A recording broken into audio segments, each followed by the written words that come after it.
Well, this week in my Sunday sermon, I've got to focus on lawless Britain. Because I think we're at the stage where, frankly, we the British people, need to say, enough is enough. We've seen the horrific triple murder in Nottingham. 3 families utterly devastated, lives ruined. 2 of the victims just entering adulthood. A life ahead of them, just 19 years old. Bright futures snuffed out. Snuffed out by someone with a huge knife. And this almost just a few days after the attempted murder of young children in prams in Annecy in France. Again, a man with a large knife. What is going on? Where have all these large knives come from? I don't recall this 10 years ago. Do you? So let's just look at some statistics, shall we, in England and Wales as to what really is going on. Last year, 50,000 serious offences with knives. That's almost double a decade ago. So I'm not wrong when I say I don't recall this 10 years ago to this degree. Fatalities using knives are well up a record, almost 300 last year. But no surprise, prosecutions are down.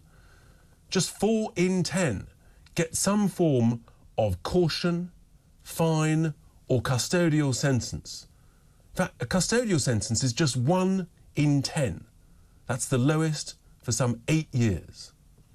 So it's quite clear that the crimes are going up, but the sentencing, the prosecutions, are going down.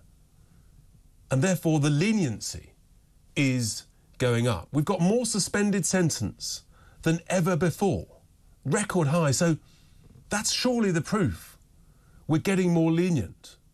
So is it a coincidence that the more lenient we get, then the more knife crime there seems to be? Why? Because the perpetrators clearly don't fear the consequences. It's not a deterrent. And it's not just adults being stabbed. Young children, for God's sake, are being stabbed. 4% of young people in the United Kingdom are now carrying a knife at least once a year, very often frequently during the year. About 4%. That's almost 1 in 20. I just don't recall this a decade or 2 decades ago. Gun crime last year up some 50%. Car theft up 30%. There's no deterrent. There's no fear of the consequences. And I have to tell you, I'm absolutely sick to death of this, to the core of my stomach and beyond. I've had enough, and I want to hear from you. Have you had enough of this? I think the vast majority of the British people have had enough. And it's quite obvious. You don't need to be a rocket scientist.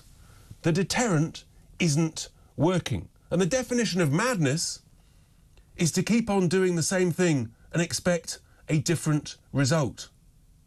It's not working. We've got to change something. And it's not good enough for the usual politicians from all sides in the Houses of Commons and the House of Lords to say, oh, isn't it terribly shocking? It's shocking.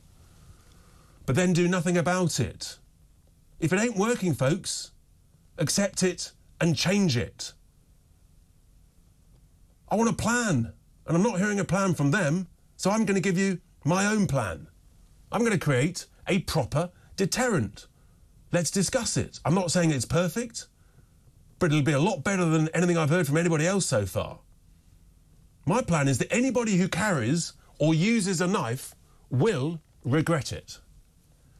I'd build thousands of places in detention centres in somewhere that's really cold, unpleasant and inhospitable.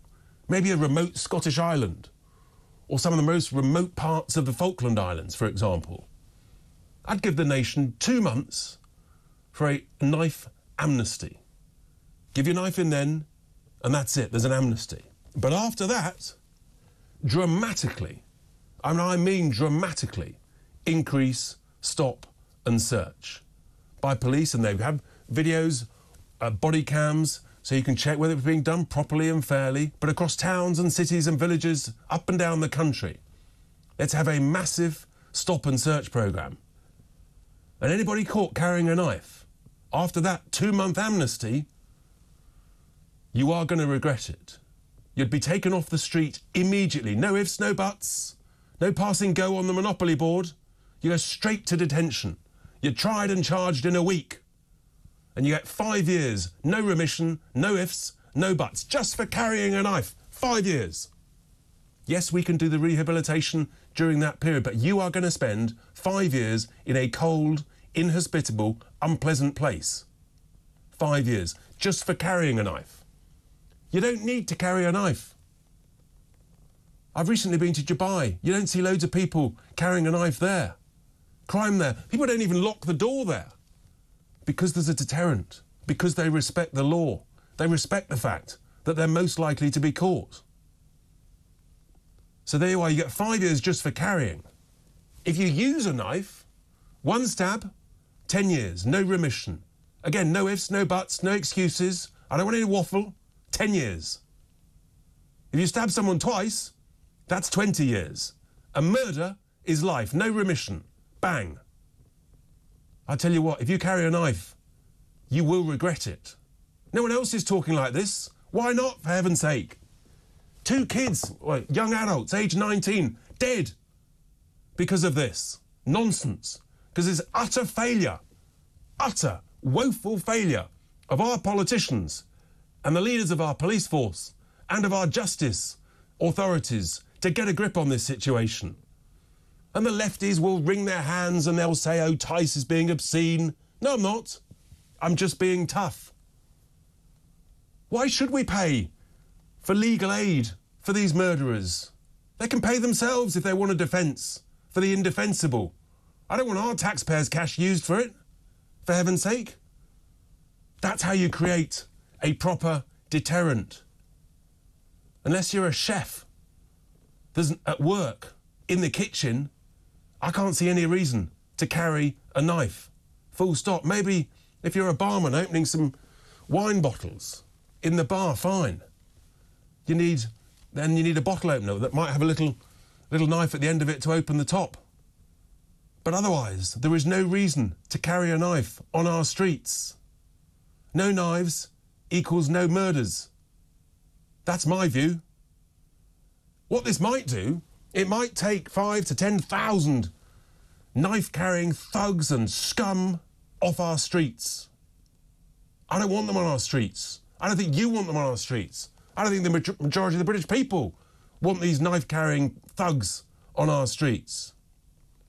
And it goes further than this, because it goes all the way down society, down to the lowest levels of antisocial behaviour. We know that much of the knife crime, of course, is related to the drugs trade. The drugs trade is soaring.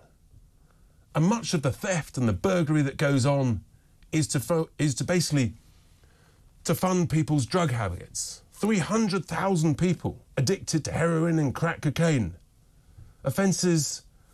Police recorded offences on drugs going down because they're sort of beginning to accept it. And yet the truth is, in our towns and cities, London, you've never smelt so many drugs. Again, there's no deterrent. No deterrent whatsoever. I mean, in the same way that we've got open borders for legal and illegal immigration, you've basically got open door to drug dealing. And of course, knife crime violence is so linked to the drugs gangs, the violent gangs. But it goes down even to antisocial behaviour like shoplifting, roaming gangs, just sort of drifting into shops, nicking a whole load of stuff, no deterrent, no fear of being prosecuted. Brazenly, during the day, shoppers standing there watching. 20 years ago, the shoppers would have stopped them, but now they won't. Why? Because they fear that they might be carrying a knife. It might be a long machete, and they might just lash out, and 1 or 2 stabs, and you're gone. That's why this deterrent is so important. It goes all the way down society.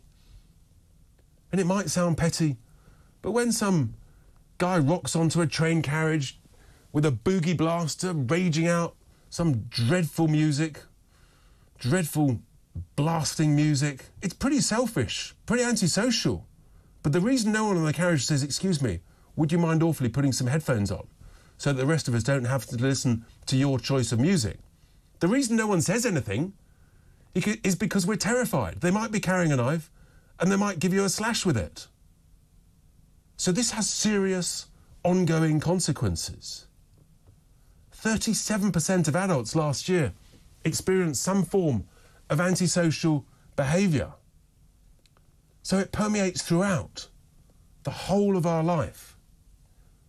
I think the fear that people have that someone else is doing something daft on the streets, that they might be carrying a knife, I think it's having a dramatic effect on the quality of life for so many people in our villages, in our towns and our cities. Fear is beginning to permeate everywhere.